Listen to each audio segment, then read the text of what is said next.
Welcome to Marathon Champions, the podcast where running legends Benji Durden, Bill Rogers, and Ron Tabb share their timeless wisdom on marathon training and inspire listeners with their wealth of experience. These champions continue to impact the running world today. Back in 16, when I was going through chemo for colon cancer, the first infusion, and that was a more difficult chemo, I started feeling kind of off. I'm sitting there in the chair that, I'm getting infused. And I say, okay, I got to go pee. So I got up and walked to go pee. And as I'm walking, pulling the support for the infusion, I start feeling better. So it dawns on me, movement is going to be a good idea.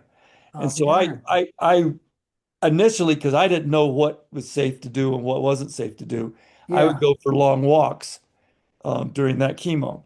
And I got to where I could walk 12-minute pace and do 12 to 13-mile days. And that was, I got through that with that. And I initially just always walked. And then I started walking and doing a run, a little bit of a minute run, and then I'd walk and do a minute run. Towards the end, I was doing 8-10 minutes of running with a minute of walk in between. Again, because I didn't know what was safe to do with that chemo. And when it was all over, I ended on like a Wednesday, and that weekend I ran a half marathon. It was one of the better half marathons I'd run in a while. It was like eight-minute pace at half marathon. Wow. And 3 months later, I broke 4 again for the marathon. And so my thought process is that part of the reason I'm able to cope with all this is I move a lot, and that keeps the blood flowing through my body. And so if I start feeling a little bit off, I go for a workout. And the workout itself makes me feel better. I don't know if it's just endorphins or what, but as well as having been a marathoner for decades, discomfort isn't a big deal. Darn, that's neat. But I have not had that for this chemo. I have not had that big a deal from it. Hopefully that difference in movement might even enhance your ability to rid yourself of the cancer more than not doing it. Well, yeah, I mean, when we were talking about what was going to happen with all this, I was expected to lose my hair, to have nausea. There's all, the whole spectrum of side effects. I've had none of them. And they were initially unwilling to kind of forecast how long it would take. And they didn't know if I would help. The first chemo I've had 2 different chemos initially. And there was plus I get immunotherapy every 6 weeks and pemetrexed every 3 weeks. But initially I also got carboplatin, which is the platinum-based chemos are really strong chemos, and they do make people feel bad. And I felt a little off, but not that bad. Yeah. But they were thinking, okay, we'll do 4 of these because that's probably all you can tolerate. And they weren't sure how long I could tolerate the pemetrexed. But 31 sessions later, I'm still tolerating it fine. My blood work's still fine. My hematocrit and hemoglobin are a little lower than I like, but they were a lot lower initially, and now they've risen back up. I'm like 13.9, I think, and around 40. And I would be a little higher than that normally, but that's not bad. Wow. Yeah. Pretty amazing. Yeah. So, I'm fine. I'm slower than I want to be, but so what? Yeah. Have you written a story for a publication about this? No, I probably should. I've started living with. I had my first cancer in 2003. That was prostate cancer, and so I've been, 23 years now. I've been having some cancer, and at some point, I probably should write something down. Ken Martin. Remember that name? Oh, sure. Yeah. I think it was leukemia. He and I have talked about this a bit because he's really gotten into the research about exercise and cancer. Because he's had another one recently, prostate cancer. I can't remember. He's really he during his chemo, he had to stay in the hospital, and he convinced him to bring in an exercise bike so he could pedal during the process. Oh. And he felt like it made a big difference. And every now and then he'll send me an article about exercise and cancer. But not everybody can do it. I mean, I think you have to be used to exercise Mm-hmm. I mean, just saying, okay, I'm going to go out and start doing this. If you haven't ever been exercising, that's going to be a challenge in and of Yeah, itself.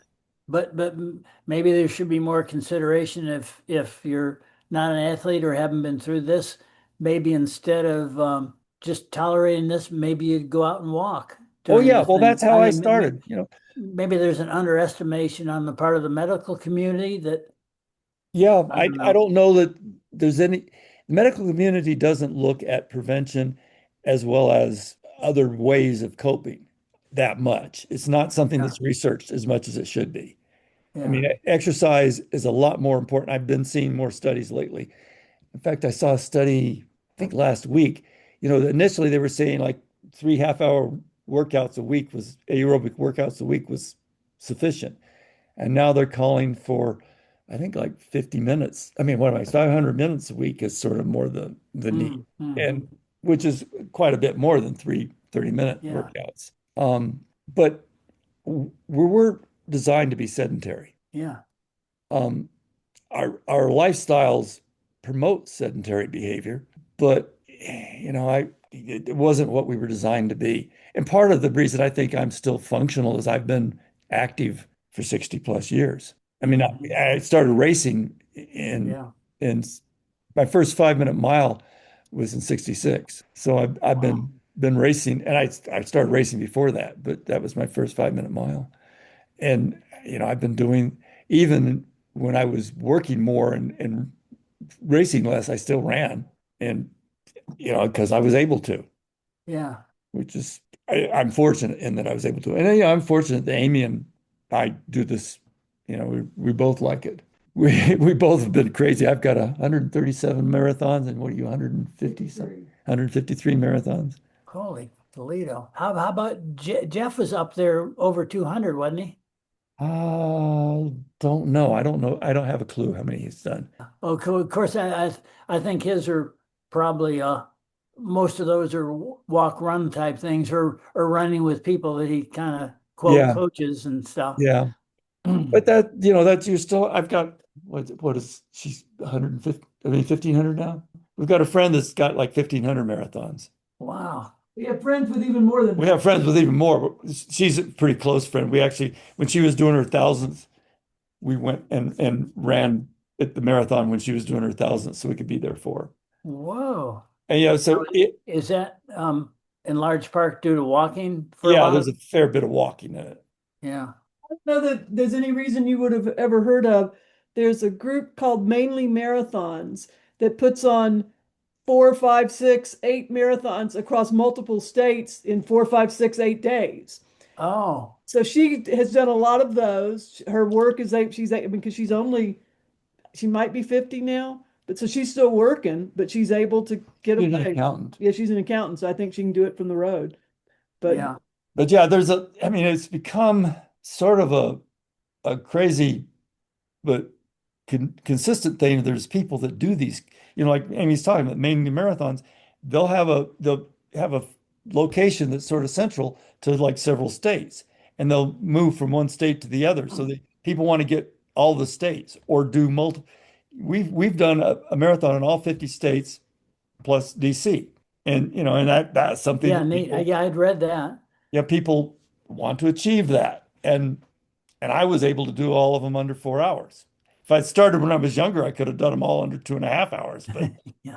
but, didn't know you wanted but I didn't know I wanted to do Yeah. that back then. I Yeah. wanted to win races. Well, it was a little like Frank Shorter. They have these other things like how many consecutive days have you run? And Frank had something like 700 days of running twice a day and didn't even realize it till, he wasn't trying for anything. It was just in the course of serious running. Amy's got almost 23 years of running every day. Oh, Nate. I mean, she's not Ron Hill, but Whoa. but still. I mean, it's at this point, it's sort of we just had our eye checks and we're still good. It's kind of, if you tell me I have cataracts, I'm going to have to make a real decision here. Oh. Because you can't run after. You got to wait. But yeah, so Oh, you really? Yeah, that's what I've heard. we haven't had the cataract surgery. Well, So there's some funny things you hear about. So, Frank Shore is married to a Michelle now for, Yeah, I don't know, maybe 5 years or something. He's moved to Falmouth where he lives right. now. I know that. And his wife, a little bit before our reunion in 2023, she had a double mastectomy, and they walked 10 miles the next day. Yep. So that's probably a little unusual. And Well- and she's real fit. The She's probably running Boulder Boulder. Didn't she run last she year? did she ran it last year. We'll Yeah, have to see if she's here. Boulder Boulder is this weekend, and Frank Ah. always comes and does the commentary, so I'll probably see him Monday. Oh, good. Good. Well, he last year I saw him. He said, "I hate you," and I said, "Why?" Because you can still run. Yeah, oh, so when he was at the reunion thing, he was working out close to 2 hours a day. But it was water aerobics, it was walking, it was jogging, it was doing a little bit of running, but he was still, Yeah, I think like he's active. since been told he can't run. He's still walking, but I think last year he was told running is no longer an option. That what was? Running? No, it was no longer an Oh, option because he's had to oh. have a spinal fusion, I think he's had like three or something, three or right? more. We were comparing surgeries 2 years ago. His are all orthopedic. His are all running related. Mine are all health related. Yeah. But yeah, he's supposedly he's still able to walk, but he's not supposed to run anymore. Ah. And I Mhm. think, and he kind of agrees with me. I think some of his problems stem back to when he broke some bones in his foot back in 76. Oh. And that's sort of, if you look at his racing, he ran well at the games, but then he didn't really run that well after the 76 Oh. games. He ran okay compared to the people around him, but not like he had run Leading up to it. himself leading up to it. And that's about when his foot got broken, and he didn't do anything about it. So he had this floating bone in his foot, and it changed. Did you tell him about it? Well, a couple of years ago. Yeah, Oh, I mean, you mentioned that to him. Yeah, and he thinks that's probably true. But if he'd done something then and let himself recover, he might have made the 80 team or even the 84 Oh. team. But it's just one of those things. You think it'll get well and it quits bothering you quite as much. And Yeah, so that Carter thing must have been really rough. well, it wasn't because we knew at the trials that we weren't going. The decision was made by mid-April, and I think 2 days from now is the anniversary. May 24th was when our trials were. So we weren't running to go to Moscow. We were running to make the team and have bragging rights. And it was essentially our national championship. And I've told this to other people. More people know the 80 marathon team than know the 84 marathon team. Oh, yeah, If you yeah. think about it, can you name the 84 marathon team? No. But Tony Sandoval, Benji Durden, and Kyle Hefner because we were in a situation that made us notorious or celebrities. Yeah, And yeah, and I wouldn't have chosen that, but it's not like no good came from it. yeah, And I had a perfect day. I had a 3-minute PR. yeah, neat. Yeah. 3 So minutes. in 1968, they had two Olympic trials. Uh-huh. I Altitude and think. sea level. Yeah. So you remember the situation where the first placer in the first trials was guaranteed a spot on the Olympic team, provided they could show fitness at the Right. Tahoe trials. Right. Okay. And Bill Clark and David Patrick, 800 miler Right. Villanova, both thought they had made the team. Not when they ran, but there was a big meeting. They decided to define fitness by placing in the top three. So Oh. Bill Clark did not make the team. David Patrick did not make the team. We were a part of a big Jack Daniels altitude study. We met 25 years later, then 20 years after that, to have 2 days worth of tests, all kinds of stuff. Right. And I got to talk to both of them. Both of them were still affected by that decision. Yeah. After all those years later, they had not come to peace with it. Well, I can see that because in their situation, they thought they were going to get to go. In my situation, I knew I wasn't. Yeah, but It wasn't something that I thought I had it and then they took it away. mhm. I in Afghanistan was invaded in December, I believe it was, Mhm. and we were at a party for Dick Quacks in Palo Alto, and there were Runner's World put on this racing weekend, and there was a 5 mile a track meet, a 15K on the track. There was a bunch of stuff. I ran the 5 mile and the 15K on the track. Anyway, so there's a bunch of really good runners there. And a bunch of us had gone to this party for Dick Quacks. And I think it was the 31st of December. It might have been the first. Anyway, it was right there at the end of the year that we were watching beginnings of cable television.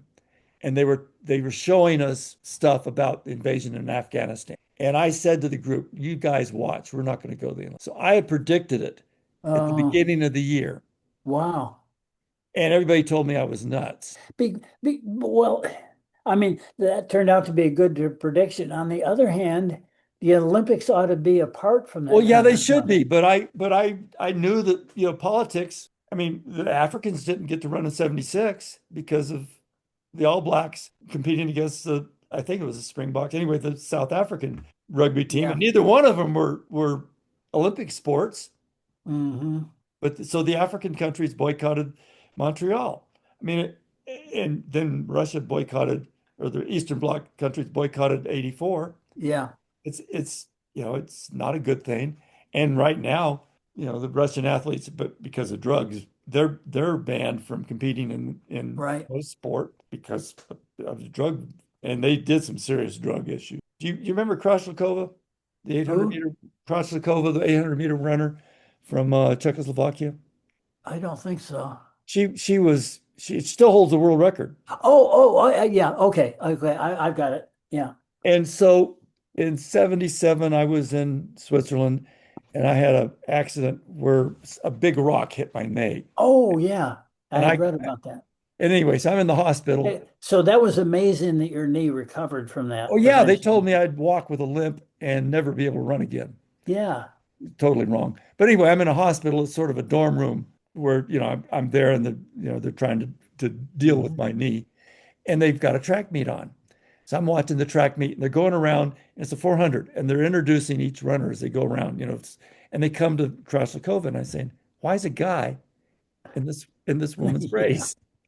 And there was a couple of Swiss guys and the Norwegian. They said, no, no, no, no, that's a great Czechoslovakian runner. But Mhm. I mean, she was on so many. Oh, yeah. Yeah, probably many a man wish they had her Oh yeah, definition. I mean, she was just impossibly bulked. Hmm. But that was what, and that's Frank should have two golds. I mean, Shapinsky, it's been shown that he Yeah. was on drugs, Yeah. and Cardong should have a bronze. Right. Exactly. Yeah. I hope that can come to pass, but I Well, guess no, that, it won't. It won't. yeah, I mean, it's you look looking at, pretty dim. yeah, it's at this point they're not willing to admit that that was a mistake. Hmm. But such is Yeah. life. Well, Yeah. this has really been fun, Yeah. Yeah. Thanks for inviting me. That was fun. And and to like I get to say, I know was you. And I've never talked to Bill Rogers to my knowledge. Oh, well, wow. oh, that was cool. Yeah. Yeah. I mean, and he's a great guy. I mean, Billy and I, obviously we were competitors, and we had some, serious head-to-head competition. But he's such a nice guy when we're not racing. Outside of the racing, Yeah. whereas I had some other competitors that I just never wanted to hang out with or be around. Even Hmm. during the race, they're bad, and during after the race, they're bad. Except they're not really bad, but you've got that competitor vibe. But Billy, Yeah. he was always fun to hang around with. Um, Hmm. and I had some really good races with him, and some races where I ran as well as I could, and he just clobbered me. Yeah, well, it's kind of yeah. You just don't get even this thing is really good for me because that Hall of Fame thing, meeting these people after so many years, and the Florida Track Club reunion thing, which didn't necessarily need to happen. The odd thing, maybe you've seen this too, but you remember stuff as it relates to you, Right, right. and it was amazing the different memories we had of things that were sometimes at odds. Oh yeah. It I was just, I've remembered things that turned out to be totally wrong. yeah, yeah, yeah. I have my best example. For years, I would tell people that I was fourth in the 1982 OTC marathon in Eugene. I was third. Ooh, good But I don't know why I thought I was fourth, but I was third. And I was fourth when we hit the track, and I kicked and got third against Paul Cummings, who at one point held the American record indoors in the mile. But but, yeah, but yeah, it's just your brain. And I've told people for years, in 77, after the hiking accident, I was unable to race for a while. I came back and oh, started sure. racing, and my knee started bothering me, and I quit. I quit training hard and took a break and gradually built myself back up. And for years, I told people I really didn't start racing until the beginning of 78. And then the other day, somebody was talking about the Charlottesville Marathon. And I went and looked it up because I've got a list of all my marathons. Yeah, I ran that in December of 77. And I've forgotten about that altogether. yeah, yeah, So yeah. obviously I was training some if I was able to run a marathon in December. Well, it gets interesting when you get together with folks and then you're sure you're right and they're sure they're right, and yet they're like I couldn't when I got up to Vail, Frank had been there for a couple weeks, and Frank said, I'm going to leave you. I'm going to run in the Texas relays." And I remembered that. I thought I remembered being kind of disappointed because, I had just gotten up there from Gainesville. I was in pretty good shape. But not altitude, altitude was going to be an issue for a little while. And Especially that altitude. so Frank ran. I remember him losing to some guy from New Mexico that was pretty good. And after all this time, that was, I thought, pretty clear. And found out that I had gone to the Texas relays with him and beaten him, and I didn't even remember that. And the only reason I knew that was looking at Texas relays in 19 maybe 72 and seeing the results. maybe you're befuddled because you were at altitude. Maybe, I don't know. I mean, that's a major, and that's something it wasn't just an old age thing. I remembered that from, I remember. Yeah. Oh yeah. And Sometimes you don't remember something, but you remember remembering something, and it was for years and it was for decades that yeah, I thought that was the case. memory's a strange thing. And it's weird some of the things we remember and why we remember them. And some of them is because we rehearsed them. We talked about them over the years, and we rehearse the memory. And Yeah. and we in the rehearsals we can change those memories. I guess. Yeah. Well, I mean, that's been shown in research. You can get Yeah. false memories if people work at it. hmm And it's, the realities of being a human. Yeah, or even short-term things like that. You have a circle of 10 people and you have a fairly straightforward thing, and it Oh gets yeah. around to 10 or takes a couple loops and it's entirely different. Yeah. Because someone will put in a word and that sticks, and We've had a sort of a experience with that recently. A friend of ours had an aortic aneurysm down either in one of the iliac arteries or just above it. And so we haven't seen him yet. We get reports of how he's doing in the hospital. And he's actually recovering quite well considering. But we were somehow, through the tales of this is how he's doing, somebody said he had a triple bypass, and he didn't. I mean, he had, as well as the Another aneurysm. friend had one with Another friend had one the same weekend, and somehow oh, those stories got crossed. But it's just yeah, you're playing telephone, and it just it can become confusing. yeah, yeah. John Parker had this huge, I don't know, right out of your heart. Maybe it's a descending aortic valve right out of and he had this big Dacron thing put into it, and he slowed down after that, but not a whole lot because John's contributions are mostly intellectual and writing Yeah. related and Yeah. stuff. He But had this viral infection, I think, in his heart, wasn't it? was that? His heart problem began with a viral infection, wasn't it? Exactly. Yeah, he wasn't expected to live. But were you following his Carrying Bridge stuff that his brother was posting at the time? No, I found out about it after the fact. Oh, We weren't in contact that much at that point. And I saw him. We were in Tallahassee. He in Tallahassee for one of the marathons. Did a talk, and then we came up and talked to him afterwards, and got oh, caught up in some of the details. But yeah, yeah. he's a Did great he guy. did he mentioned that for a while they thought the only way he might live was a heart transplant. So Yeah, that was being looked into.